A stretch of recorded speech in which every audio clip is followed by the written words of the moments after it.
जहां पर उत्तर प्रदेश के सीएम योगी आदित्यनाथ एक सभा को संबोधित कर रहे हैं।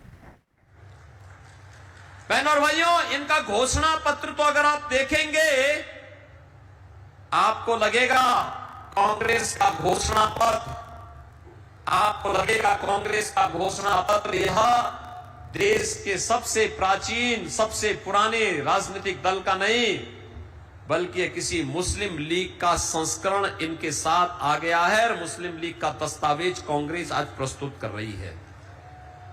कांग्रेस कहती है सत्ता में आएंगे तो पर्सनल लॉ लागू करेंगे। पर्सनल लॉ लागू करने का मतलब जानते हैं आप?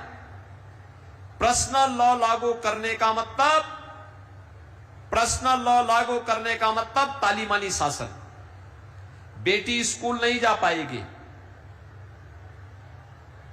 बहनें ऑफिस और बाजार नहीं जा पाएंगी, बुर्का पहन करके घर के अंदर दुपक के रहना पड़ेगा। कांग्रेस के मित्रों को मैं सलाह देना चाहता हूं और उनको इस बात के लिए भी उनको चेतावनी भी देना चाहता हूं। भारत बाबा साहब भीमराव अंबेडकर के द्वारा बनाए गए संविधान से चलेगा। भारत किसी शरिया कानून से और किसी पर्सनल कानून से भारत नहीं चलेगा। यह भारतीय जनता पार्टी की घोषणा है। कांग्रेस कहती है सत्ता में आएंगे तो अनुसूचित जाति, जनजाति और पिछड़ी जाति के आरक्षण का अधिकार मुसलमानों को बांटेंगे। इन्होंने किया,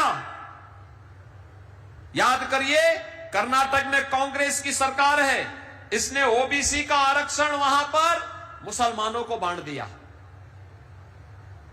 आंध्र प्रदेश में कांग्रेस की जब सरकार थी, इसने ओबीसी का आरक्षण मुसलमानों को दे दिया। कांग्रेस की जब यूपीए की सरकार थी, तो यूपीए की सरकार में भी जस्टिस रंगनाथ मिश्रा की कमेटी इन्होंने इसलिए बनाई थी जिससे ओबीसी के आरक्षण को मुसलमानों को दे सकें।